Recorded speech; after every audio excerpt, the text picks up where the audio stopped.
Connie Saltonstall and I had bought a barn, the AD 1883 barn in Newfield, so we were buried in hay out there. And we picked up the Ithaca Journal, and we read what the plans were for our lovely city for the future. In other words, half was coming down. And I think a monumental moment for her and for myself was this one, and it's just, it's the downtown City Hall, which was slated to come down for a parking lot. And we were standing there watching it being, and I love the way she took this in sort of a grievous, you should reverse the photography here, black and white, so that the sky is doomy. We said no. Clinton House is not going to be torn down for a miniature Holiday Inn. And that was the plan for it. And many other buildings were slated, and Boardman House. The battle for Boardman House was already going on, which made things even more complicated. Two pretty important buildings at the same time. But to answer your question slightly more quickly, we came to Clinton House, we moved in, we all moved in there. They weren't going to get us out of there. We took up a suite of rooms and we said, we're staying here, we're going to fix it up, and we're going to try to save it. So that was, we had no idea how, and we weren't 100% sure, how we're going to do this, but that was the game plan. We're going to save it. Carol, would you like to say how you got involved? Maybe you can use that microphone, that would be better.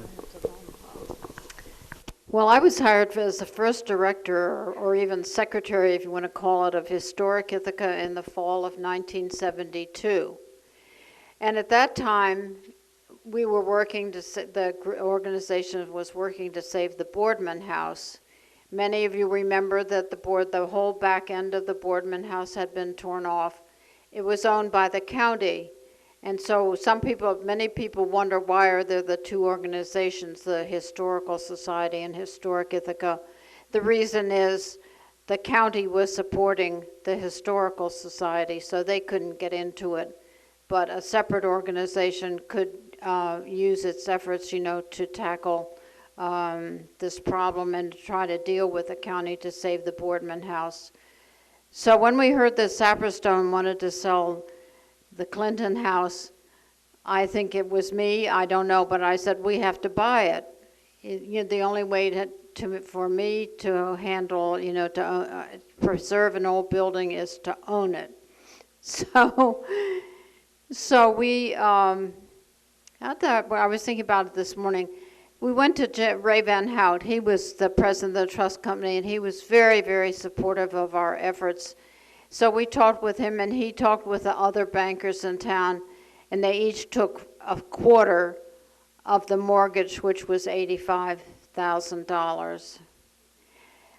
When I walked through the Clinton House, there were layers of rugs on the floor. The wallpaper was coming off. The bathrooms were a mess. But I could see how that building could be changed into an office building. And so that's sort of where we began.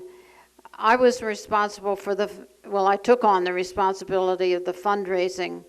So I think you must, I was thinking that probably the Ellis Phillips Foundation. Ellis Phillips was the president of Ithaca College. Luckily, they were here in town when we were doing the Clinton House, because they put, I'm sure from their foundation, over $100,000 into the project. The other large donor was the Gannett Foundation. They funded, again, I was asking them for like $50,000 or $75,000, and through Ray and others, here comes a check for $100,000, and that put up the elevator addition to the Clinton House. The rest of the time, I was successful with a couple of other foundations, but the money just kind of came. We'd all sit out on the front porch, at coffee hour in our bedraggled clothes, so people would feel sorry for us, there were all of us working there. But Mike Richardson worked for $6 an hour. Did we pay you about the same, Fred? Was that your going rate? Vicki organized these wonderful lunches, these potluck lunches, which we would all take a break and enjoy. And so that gave us a real feeling of fellowship and brotherhood, or whatever you want to call it, as we were working together. So as my background is in journalism, and so I was able to write, for especially the newsletter, which I think has given the whole story of the development of the Clinton House, as well as many other buildings that our organization has become involved with. I was going with Tanya Wabritsky over that list, and the Baptist Church on DeWitt Park wanted to tear down or move from its building. And we had a long discussion with David Evans, who was the minister of the church at that time. And we finally convinced him, or suggested or something, so they've taken out the formal tiered pews and have leveled that floor. And it's now the most beautiful space in town. It's just gorgeous. The Danby Town Hall, the Danby people wanted to tear down the Danby Town Hall. And I was involved with Jimmy Miller, who was the wrestling coach, the Cornell wrestling coach at that time. Anyway, he and I kind of talked and worked and so on. So that building was saved. And then just to finish, I personally saved the Elijah Cornell Pottery, which is the only building in Ithaca that is related to Ezra Cornell. Oh, it's still there, but that's enough for me. Okay, I just want everybody to know the folks that were in the attic shoveling pigeon poop got $2.50 an hour, not $6. And I think we had a greater risk. I came to be involved basically through the city hall. I was in just beginning high school, and I just couldn't believe how such a beautiful building could be torn down for a parking garage. I just couldn't fathom it. I couldn't wrap my head around it. And then a couple years later, when the battle for Boardman House started, I was involved with that. I remember getting signatures and petitions signed and volunteering. And, that was sort of the first win, really getting to that point where the people that were passionate about what the city looked like, what the future of the city could look like, won. And it was a really heady moment for everybody. And then, that was sort of going on a little bit of the same time as the Clinton House, and I started volunteering my senior year at the Clinton House, taking down plaster walls and just, shoveling out layers of muck. There was an old addition on the back that was just a disaster area. It was so nasty. It was just so nasty. And we, took that apart and took that down. And I graduated high school, and I didn't really know what I wanted to do, but I knew what I was doing I absolutely loved. So I actually got a job getting paid to work on the Clinton House, and that just went on for a number of years. It was so important to me, the community of the people, just to work with such a like-minded group of people with the same passion for the same goal was amazing. To be able to be in the center of all that energy was just incredible. And that's it just pulled me in, and I was just, ever since then, respecting what has gone before and looking at possible different uses for, what people look at as outdated architecture. And, as I said in my bio, my respect for historic preservation has never waned. It's, I'm not against new buildings, I'm not against new architecture, but there needs to be a balance and a respect for what went before, as much as there's an excitement for what's coming. So that's how I got involved. I was back in Ithaca from a few years outside. I had come back from Philadelphia from a desk job and wasn't too sure on what I was going to do next. I guess I did enroll I'd already had a master's in engineering. I decided to take some courses in the ag school that were kind of boring, and I wasn't really interested in them. So when this friend of mine told me they were looking for people to do some construction work down at Clinton House, that sounded like a more interesting activity. So I went down there, and yeah, they did need somebody to work with this retired plumber who was helping out. And, you know, not having done anything much more than, you know, turning faucets off and on, I figured I was qualified to do that.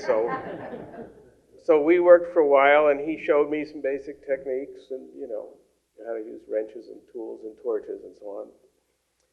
Eventually, at some point, and I don't remember the sequence exactly, he left the scene, and I was kind of left in charge to muddle my way through. And we did have some conflict with the city over the fact that there was no licensed plumber involved. So we managed to work out a deal where the owners of Donahue Halverson at the time agreed to sort of take the responsibility a little bit grudgingly. They didn't want to get in trouble, but they agreed to sort of be the overseer. But pretty much I did the work, and with a few other people, one of my friends, Tom Stone, helped me out quite appreciably. And in one case, he kind of had a little rough time of it, which involved the loss of his noonday meal over some unpleasant sewer engagement. But anyway, so we muddled our way through, you know, and probably the most difficult thing was crawling underneath the first floor bathrooms where there was about a foot of headroom, and with a torch, and just trying desperately not to burn the building down. And from there, you know, gradually I got to where I felt like I knew what I was doing, and other people began paying me to do it. And eventually that led to establishing my business, and I did get a plumbing license. So I guess, you know, I didn't come to that position specifically for the purpose of restoring, you know, an historic building, but I did certainly appreciate what people were doing, and I do like buildings, and I continued to work in that field and continue to work now in that field. So all in all, it was a pretty beneficial experience for me, and I guess we managed to save some bathrooms there so that people can occupy the space, so that proved useful as well. One of the things I would like to know is, what did you find the most difficult part? What was the most difficult challenge in saving that building? What caused you the most headaches? Was it the raising the money? Was it the actual physical labor? Was it the design issues? Was it technical issues? What was the biggest challenge you think you faced as a group? At the time we were doing the Clinton House, the back end was open. They were talking about the old, you know, shed that was torn down, and at the same time, there was a firebug working in Ithaca. He'd set fires, if you remember, he'd set fires at some of the churches. I was so worried about fire at the Clinton House that every night I went down and I walked through the whole building to make sure, at least at that hour, there was nothing on fire. Well, I think the fact that we were so obsessed with saving it, and the fact that we moved in actually helped with just the point that you raised, because there were people there now and watching the building. But I had one day that really went wrong. I asked Mary Shelley, and this was not an easy assignment, but nobody ever said no. That was the most amazing thing in this group. No matter how degrading the job or even dangerous, we did it. And the people that were asked would, you know, they were silly enough to do it sometimes. Anyway, I asked her to remove some of the heavy pipes that were protruding from the ceiling, and things were tricky because there was open framing that she had to walk on. She got some of the pipes were very heavy, some were cast iron, some were ceramic. She got them all down except for one. And that night we heard a crash, and this one pipe came through, and you know, it would pick the fancy piano at the DeWitt Historical Society and landed right smack in the middle of it. So that was my worst day because I had to face the DeWitt Historical Society membership the next day and had to explain how this possibly could have happened. I wouldn't call it a worst day, but my worst memory. And it's kind of thanks to Vicki. She had this crazy neighbor in Newfield named Gordy that had a big pickup truck.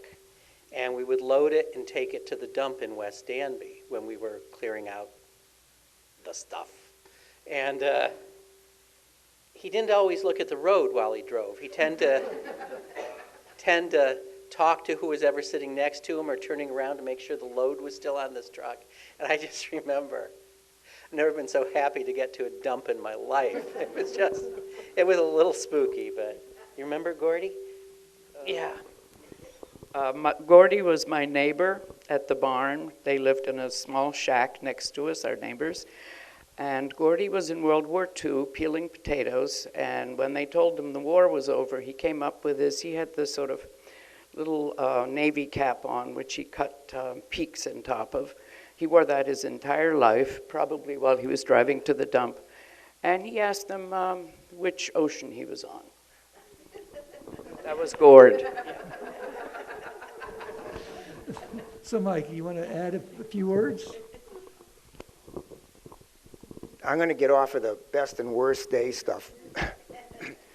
But one thing that I thought of on the way here was, in the early 70s, things were so much different in terms of expectations of college graduate types. Now, there's so much emphasis in the top schools are going to work for Goldman Sachs or someplace like that. But I think there was far less of that and much more of an appreciation for hand trades. And I think the Clinton House benefited a lot from that, and Fred would be one example. Another thing that struck me about this project is it's a great example of knowing or not knowing what you don't know. Because if you knew what you didn't know, probably everybody would have quit. The thing that really amazed me, especially in retrospect, was you've got to realize this was back before this old house, all the restoration programs, and all the things we came up against, that there was no instructions for how to fix or how to recreate. Intricate moldings that in one of the renovations they decided to take out 5 foot of it and get rid of it. And, just the different ways people came up with reproducing things. There was one gentleman that hand cut and fixed some of the leaded glass windows, figured out how to do these latex castings of the moldings and then use them as a mold to pour plaster into to finish the moldings. But there were just so many different instances of that kind of thing with this group of people that loved this building so much that, how do we fix it? There was no place to go to, nobody to ask, so people sat around, figured how to recreate what needed to be recreated to make it look nice again. And that, like I said in retrospect, that just amazes me so much when I think about the brain power and the love that made this kind of stuff happen. The James Owen Mahoney mural. It is still there. I was asked by later owners to protect it, to cover it, which I did, until such a time as I hope one of these days it's a bar again and we can enjoy it. But that's quite a beautiful piece, and I think Ithacans remember it with great fondness. It's in mint condition. Nothing is. You can see it, but it's behind protective plexiglass cover. Yeah, and some of James Owen Mahoney's work is still in this area, but a lot, unfortunately, left when he died. Does it have to be cleaned? The mural? You mean the beer and the martinis on it? No, it was the bar was so wide and so far away from that wall that it really never suffered. It was in pretty good condition. I cleaned it very lightly and covered it, and that was, I don't know, I think I did that just a few years ago. Your reference to the mural lounge reminded me that when I first came to Ithaca in advance of the Clinton House project, I actually was a customer at the mural lounge. Because I remember watching the 1972 Olympics in there. And the bartender was a guy named Sunny Day, who was later a mayoral candidate. I don't know if anybody remembers that. And it was also the scene of a fantastic end of the summer party during the project that could probably not even happen today. So that's another example of not knowing what you don't know. Well, back to bars again. When we bought the Clinton House, it had a big neon sign on one of the pillars. It was, in a vertical thing saying Clinton House Bar and Grill, something like that. The Clinton House had been dark until we purchased it and we started turning on the lights, and the bar flies came to wondered if the bar was open. And I remember dashing around trying to find the switch, so I could turn off the light. Finally, I found it at the top of the basement stairs. But I thought that was so funny with all, we were going to try to save that neon sign, but I guess we gave up. You remember? I think the neon was broken and flittering, and I think we had so many issues we didn't have time to restore that as well. But before we leave the bar scene, since that made our lunches, when we bought the building, I found a secret room in the basement, and of course I had a crowbar, a big one. And I opened it, and it was filled with the worst wine anybody ever tasted in their life. Boone County White and Boone County Red. Well, our luncheons, of course, became memorable because that beverage was served. So, do you still have a hangover? When I think about that, I think back into the late 60s and the early 70s and the sort of social changes that were going on. How do you feel like you, as a group of idealistic young people fixing this wonderful house, how did you relate to the rest of the community? Well, that's kind of a hard one for me because at the time I considered myself more of a student than a member of the community. I mean, I was a student who really didn't know what he wanted to do. So I found the community at the Clinton House, and as you mentioned about lunches, and there was kind of a general social atmosphere there that provided kind of a background for my existence here. I don't think at the time that I was really working there, I'm not sure I felt I was a member of a larger community until later on when I had my business and was going all over the county. But I guess it was really the experience at Clinton House that made all that possible, that I would not have founded a business, would not have worked in so many different houses and properties around the county. So from that experience, I saw many examples of older buildings and older houses that people were renovating or in some cases tearing down.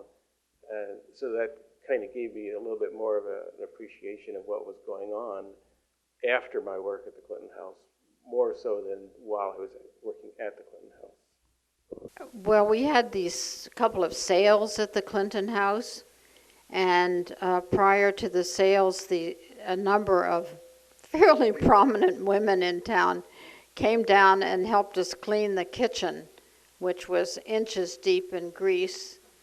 But they worked at it until they got the kitchen cleaned up, and then different artifacts that we found within the building that we didn't think needed to stay there were sold. And so people came. So many people has told me they would walk by the building, never went in the building.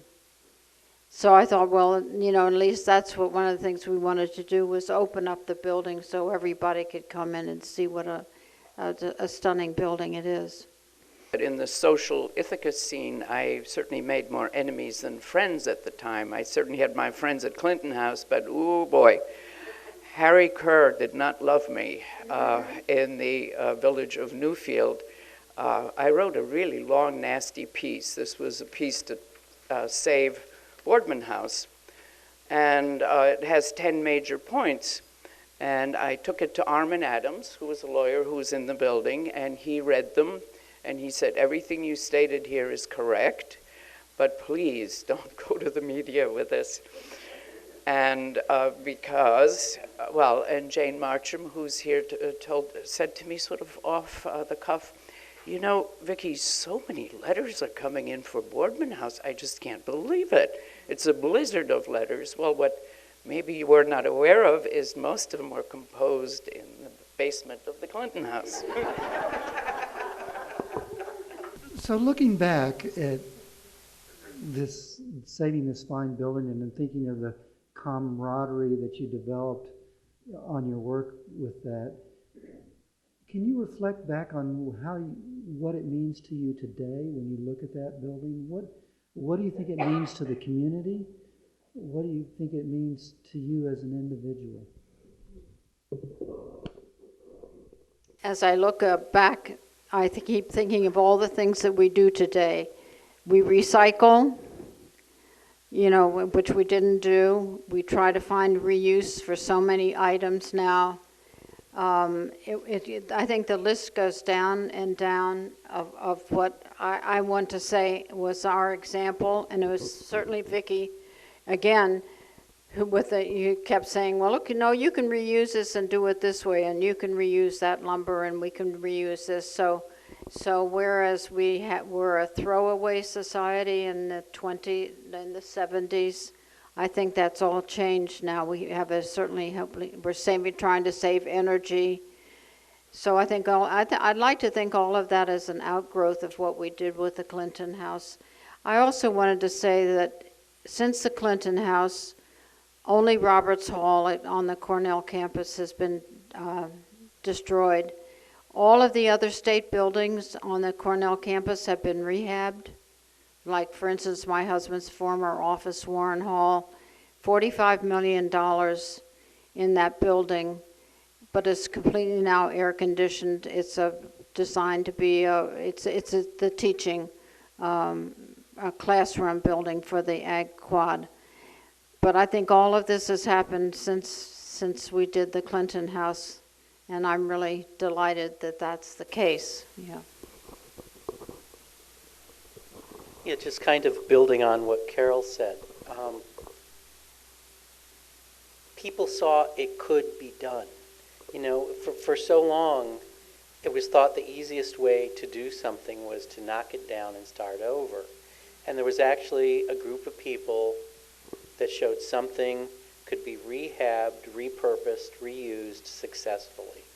And, you know, as I said before, we didn't know what we were doing and we didn't know how to do it, but we did it. We had a goal that was firmly there in front of us of saving this building. And to do it, we had to invent some of our own ways to be successful. And it was the first time that something on that scale was successful. And so it's sort of, you know, changed the way people looked at something, that it didn't have to be torn down and rebuilt. If you determined something had value and worth, you could reuse it and repurpose it. That reminded me, for some reason, of a lack of a sense of limits, and that about Fred Schwartz. Fred would customarily appear to work in shorts, and his business or his practice became known as beachcomber plumbing. And I think there's not a lot of plumbers that have that uniform today. Another thing when you were talking about the Boardman House, it reminded me of paradoxes, and you probably know the Simpsons episode where the genius kid, they're in the barter in a school for the gifted, and the genius kid, when he's asked about, give me an example of a paradox by the teacher, he says Zeno's paradox, and then they go to Bart and say, how about you? And he said, damned if you do and damned if you don't. Well, the paradox about the Boardman House was that it was up in the air so long, it never got off the ground. I want to give a specific example of what Sarah Adams just mentioned. I was walking up the stairs from the basement carrying I won't describe what it looked like, a toilet. in my arms, and I walked into this wonderful little gentleman called Lawrence Smith, who stayed with us for a year, stripping all the oak by hand. And what he told me later is, he said, I thought there were going to be sort of boss types here. And he said, oh, you're one of the project kind of supervisors, but when I saw you carrying that toilet up the stairs, moaning and groaning quietly, I said, I'll stay. So the question is, what happened after you saved the building? The tenants who moved in, how was the building used initially? What was the financial situation of the building? At the outset, we knew we had to find a tenant for the ground floor of the building. And at that time, we were close to the bicentennial. The county was going to refurbish the old courthouse, the old county courthouse, where the Historical Society had been located on the upper floor. So that was our first, really, we worked very, very hard to have the Historical Society take the basement and the first floor of the Clinton House. It was long negotiations. Armin Adams was their lawyer, and he nitpicked, and our lawyer was this young man, Bill Selden, who unfortunately has died. But, and so the two of them, Bill and Armin, would go at it. And finally somebody, I think, just told Armin, quit, I don't want to use the word, but just, stop and let's go. So that gave us the impetus, and that was what guided the work on the first floor and in the basement. Then we took a year off and started in on the second and the third floors. And by then, some of the lawyers like Armin Adams told us he wanted to take the suite of offices on the third floor with a lovely view. So it just, after that plus I have to say our rents were low, like $2 a square foot. But then after that, more tenants moved in as Armin moved in, then some more of the lawyers moved in. I alluded earlier that our own company, Richardson Brothers, as well as Novar Mackesy, had offices, and we were tenants in the Clinton House for 10 years, from 1975 to 1985, when we both moved to and became owners of the Crescent building. Other long-term tenants or early tenants were People's Pottery in the northeastern corner of the basement. And it wasn't an original tenant, but a long tenant is Harry Canary. There's a little drama here. I need to thank somebody. Mary Ellen Rossiter has to be thanked for this. Connie was standing at the corner of the building sobbing. I went up to her and I said, "What is wrong?" She said, "The DeWitt Historical Society is moving into the Crescent building, and we are going to lose the basement and the first floor tenant. We won't have them. They decided to move, and we have to do something." And I said, got through this much, let's hang in there a little bit longer. And I think I went to talk to Mary Ellen, and the next day, it had a happy ending. Do you want to say more about what the happy ending was? That the DeWitt, called then the DeWitt Historical Society, the lawyer was told in no uncertain terms that they belong in this building. And they moved in, and that stabilized the basement. We also did a beautiful job in the basement for them. There was lighting put in, it was clean. We put in metal shelving. We did a really nice job down there. So that took care of the first two floors, the basement floor and the first floor. The rest it all fell into place. No high drama after that, but she was very instrumental in that. Do we have any names of people who stayed in the Clinton House that we might recognize? The most famous actress in the world, Sarah Bernhardt, arrived in her own train. She was pulled by the Black Diamond Express. And she came and looked at the corner room next to Clinton Hall. She looked it over and she said, in French, of course, "Not for me."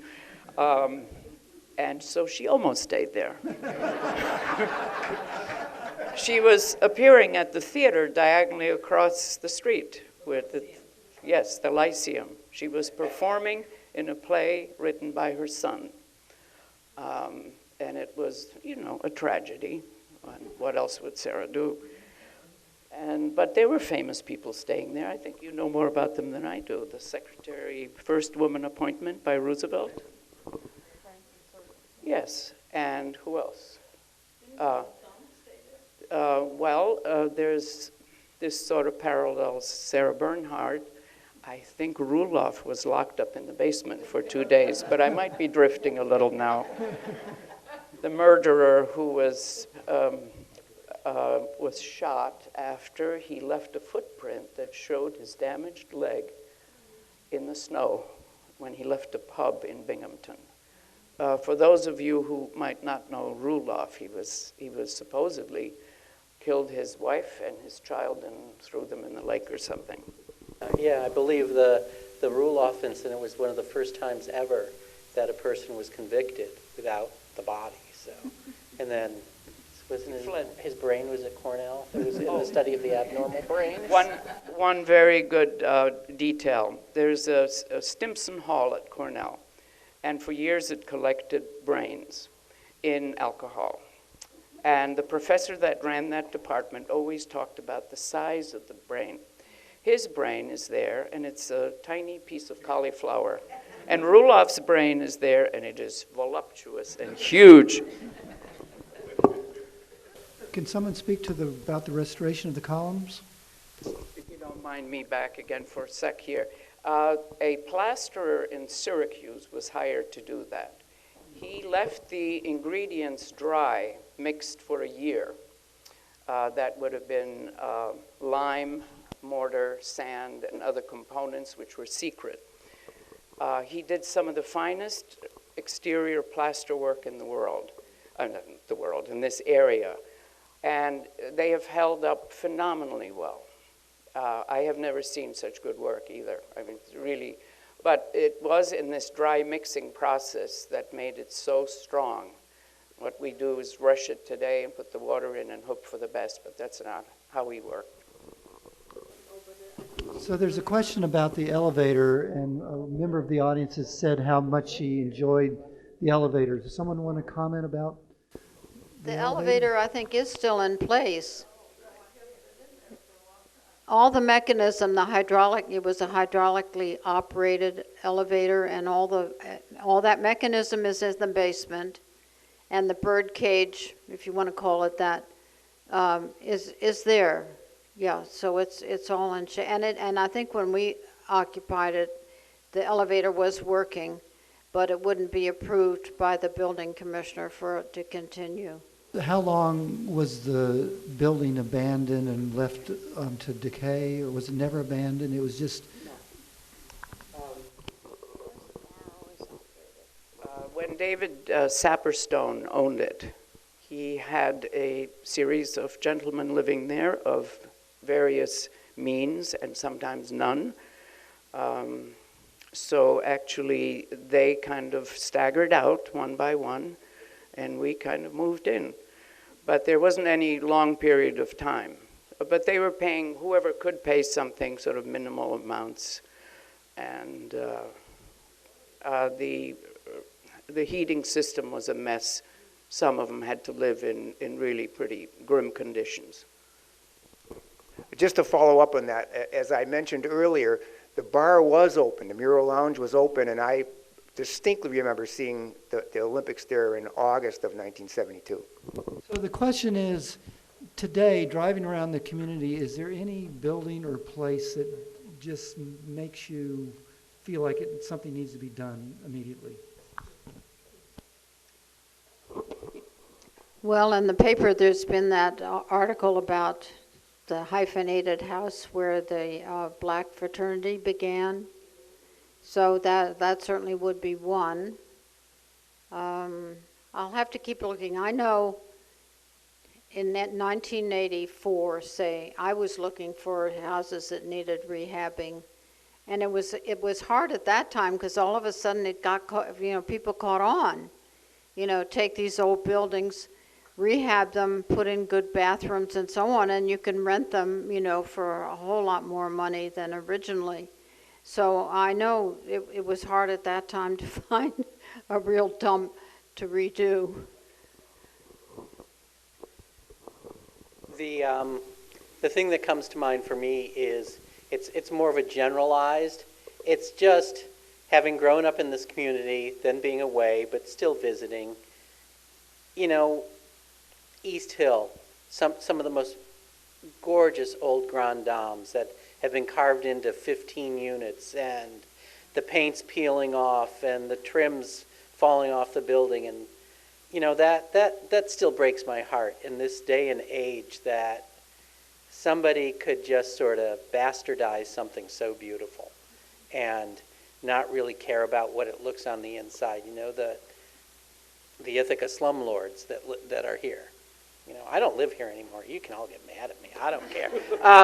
But it does. It really bothers me just driving up State Street and then up towards the campus. Some of the beautiful homes on both sides of that street up until you get to the newer buildings are still in just such awful shape. And,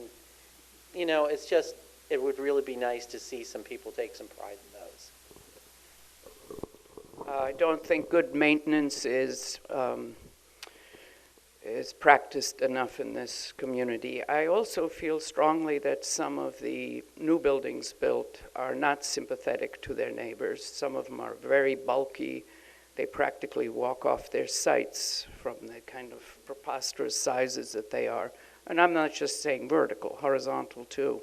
So I think there's kind of a mismatch in many areas in Ithaca today where you have some beautiful older buildings, but then you don't have a span that kind of bonds the new with the old. And as many other people said here, I love modern architecture. I think there's been some fabulous modern buildings built here and other places, but we do have a situation in downtown Ithaca where in some areas the old and the new just, they refuse to talk to each other, and I think that's an architect's fault, possibly. There was from the audience a comment about appreciation for the wonderful buildings that exist in Renwick Stewart Park. I would also add there are wonderful buildings throughout this county. Trumansburg and other places. There's some stunning, beautiful homes. Trumansburg has done a nice job of holding on to many buildings on its main street, even when they were redoing the road that was going through there. And we're hoping that as Historic Ithaca that we can highlight some of these other buildings throughout the county, not just in Ithaca itself, but the point is well taken. I think Historic Ithaca is having a tour of Trumansburg, which is someplace I moved to and Sarah Adams moved to, and we're very happy there. And the cast iron storefronts on the entire left side of Main Street were all cast locally in Trumansburg. Not every village can claim that. So the question is, looking at the building now, is there something that you would have done differently? Or add to the restoration? And what would be your aspirations or hope for the building, tenants and use 10 years from now? I think for the upper floors, offices are pretty much the perfect solution. First floor, bar, restaurant, nightclub kind of space. I think that would be the most perfect use for that space, is a nice dining facility and a bar cocktail lounge. That's what it was born for. Anyone else? Anyone else would like to comment on that question? Well, I think I've gone through the building since it's a charter school. It seems to be well used, and the children seem to like it. And also some of the lawyers' offices are still there. They've had to, build fire separations for them. I guess originally if it could go back to a hotel hospitality use, that would be fine. But I'm just happy that it has sympathetic owners now and that it is being used by young people in the charter school. I'll just follow on to what Mike Bacon said, that mural lounge, I think if that were kept in operation continuously, that's a gem. And not just because of the mural. It's got the most beautiful green terrazzo floor.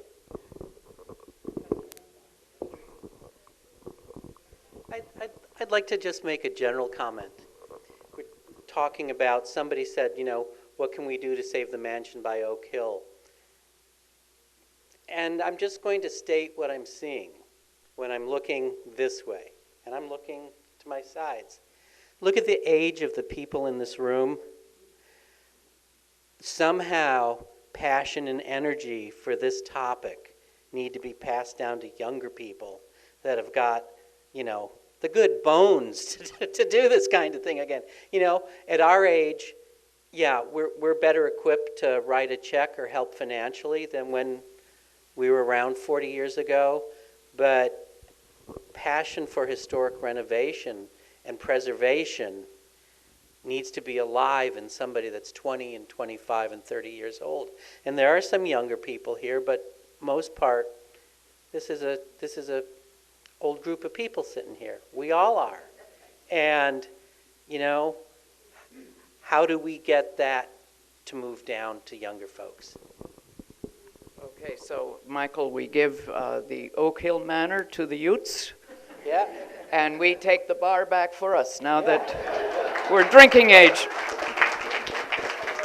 Myself, I want to thank each of you for the noble effort that you did in granting this legacy to us. And I personally am very optimistic for the future. I think the young people are going to take up the mantle. Thank you.